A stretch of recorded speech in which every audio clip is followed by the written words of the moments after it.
explanation. Caught at the 15-yard line by Tavon Austin with 6 ticks. Who claimed the PGA Tour's ultimate prize, the race for the FedEx Cup ends at the Tour Championship beginning Thursday on Golf Channel, continuing Saturday on NBC. Leaderboard is a great one. DeChambeau up on top, Rose, Finau, Johnson, and Thomas, and we had the pleasure of meeting Bryson DeChambeau at a restaurant making sales here the other night in Dallas, and he's ready to go.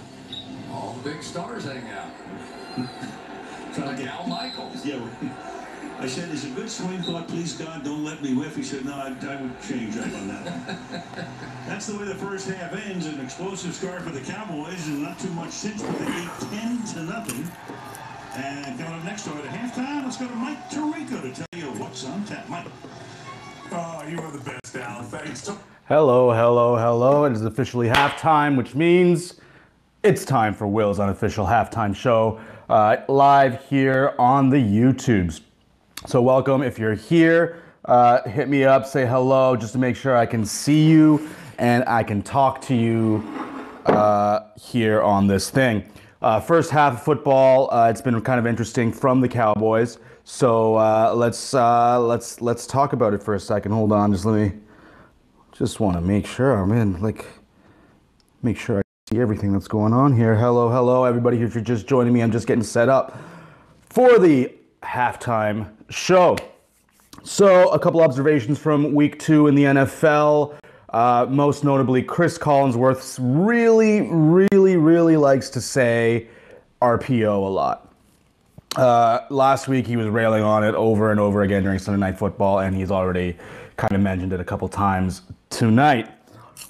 Very exciting to see the Dallas Cowboys playing as well as they are in this very first half of football. I know it's only one half, but that first quarter coming out and setting the tone was absolutely amazing from the Cowboys.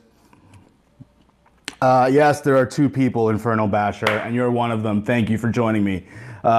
Invite your friends, make it more. Let's make it a party. Let's see what we got. So that first quarter of football was probably the best quarter of football that I've seen Dallas play, probably since #Dez caught it. Yes, hello. Probably since #Dez caught it and Tony Romo was still around. But then again, I am a Cowboys fan, so love me, hate me. I'm going to try to be as impartial as I can here. But that coming out after playing like such hot garbage last week against Carolina, coming out this week and just guns blazing, setting the tempo on defense, taking big shots down the field, which is something that in his entire career we haven't really seen a lot from Dak Prescott. So it's really good to see him taking some shots down the field. I feel like he's, it's only been one half of him doing that, but if he can find some sort of rhythm and some sort of connection, then it could be something good there. But I'm not very optimistic about him really being able to connect downfield with his receivers, because name a couple of them other than like Terrence Williams and Cole Beasley. Like, who are these guys? Let's take a break from a little word. Are you going to show the halftime show? Absolutely not. I'm not going to show the halftime show. If you want to watch the halftime show, it's available to you on NBC. This is an alternative to waiting for Tony Dungy to formulate a thought. If you want to watch that, you're more than welcome to catch that on NBC or wherever else it's playing in your local area. This is my halftime show, where you're going to hear from me. So maybe you like that, maybe you don't. It's up to you. Anyway, largely been unimpressed with Saquon Barkley so far. I had huge hopes for him coming out of the draft. And again, I'm a Cowboys fan, so I by no means want him to play well in this game. But also, I just think it's good for the league to have such an exciting athlete like Saquon Barkley playing in the NFL. I just really want to see him start to break out and really make some noise. We saw a little bit of that last week when he broke out that run for the touchdown. I really hope he doesn't do any of that tonight because because Cowboys. Anyway, if you watched the games this afternoon, earlier today, Ryan Fitzpatrick is balling out of control. So I don't know what this guy is on. I don't know what he's doing or what he did in the offseason. Maybe the fact that Jameis Winston is coming back soon has lit a fire under his ass. But he is just balling. Or maybe any quarterback can just ball really hard when you're throwing to like Deshaun Jackson and those kind of guys. But Fitzpatrick, even more than his performance over the last 2 games, if you had a chance to catch his post-game press conference, go out there and watch it because it's absolutely awesome. He comes out looking like a mix between like Conor McGregor and I don't know, like Mike Tyson in the 90s, just wearing like gold chains, aviator glasses, and then talking about, we got to stay humble and make sure that the success doesn't change us, which I thought was absolutely awesome. This is a guy who's out there, he's having fun. He's not taking himself too seriously. He kind of knows where his position lands, and he kind of knows that, hey, this could all end in a second. But I love the fact that he's kind of having some fun with it and balling out. Mahoney, who's the guy? Correct me. Throw his name up if you're watching. But the new rookie quarterback playing in KC is another guy who is balling. I can't believe how good he's playing actually today. Patrick Mahomes is the name, and I can't believe how good he's playing. Like 6 touchdowns against the Steelers. Like, man, okay, there is some exciting young talent in the NFL, and I think that we're in a position right now where there's about to be a transition from the old guard to the new. Guys like Eli Manning, Tom Brady, who, eventually is going to have to come down to earth. And, I don't know what he's doing, just eating like raw vegetables 24/7 or something. But, Tom Brady's going to have to come back down to earth. Eli Manning has already, regressed. But, he still has a lot of supporting cast around him, so he could still make some noise. And then guys like, Drew Brees and the Aaron Rodgers, these guys have been around for a while, and they've really lit up the NFL for so long that now, as their careers are starting to enter into that sort of last phase where maybe they're not as mobile, where an injury, they're a little bit more injury prone, or, the recovery time between injuries is a little bit more prolonged. What we're getting as this gift is like these really exciting young players.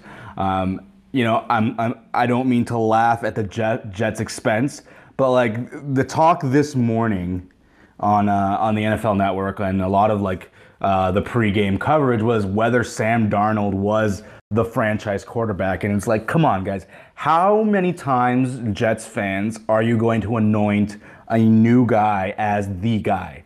How many times are you going to anoint a new guy to be the franchise quarterback and then end up with, so much disappointment and heartbreak?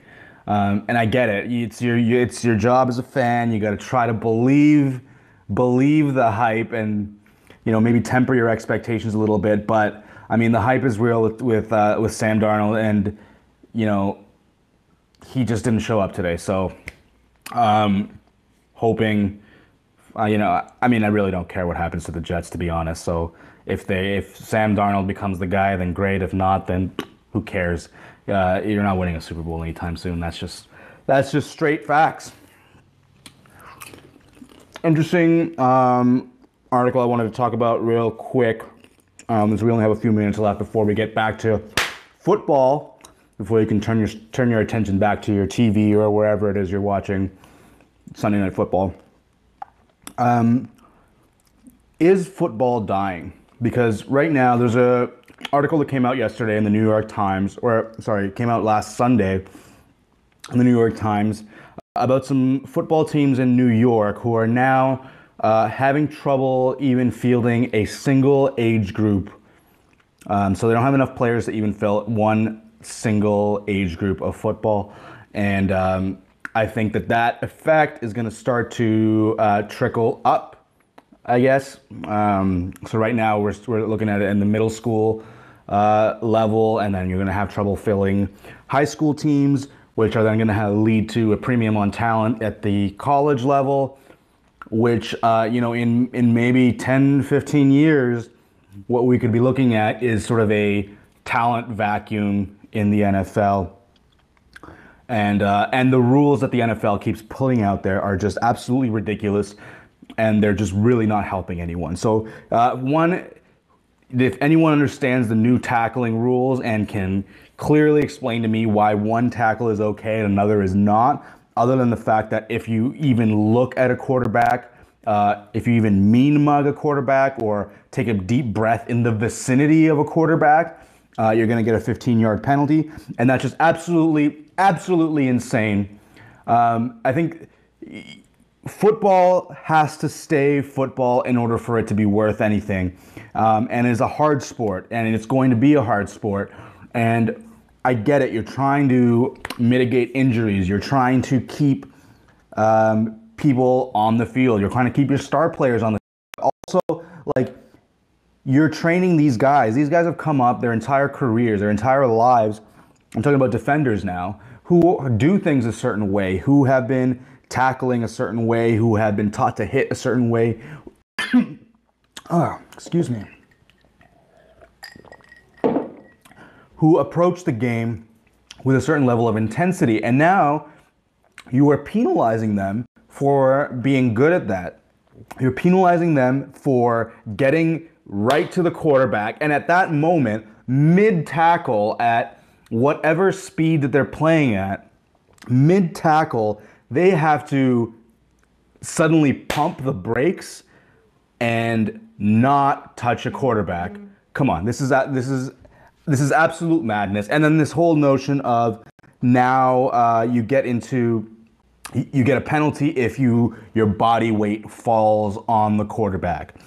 Now, if you drop your head to protect yourself from a tackle, or you lower your center of gravity and your head comes down, and a defender now who is squared up to hit you in the shoulder, because now you've dropped your head, which you're supposed to do, hits you in the head, then now you get a penalty. So the rules in the NFL are absolutely getting out of control, and it's becoming, and rather than making the game a little bit more fluid and making the game a little bit easier to watch and understand, as a bitter Dallas Cowboys fan who was burned by the #DezCaughtIt incident, and after the NFL this offseason declared that, oh yeah, that was in fact a catch, which is what everyone in the world knew 3 years ago when it happened. Now we're getting into more of this nuance that needs to be addressed. A play can't finish, and you see players now, as soon as the play is over, everyone's looking around, excuse me, expecting there to be a flag.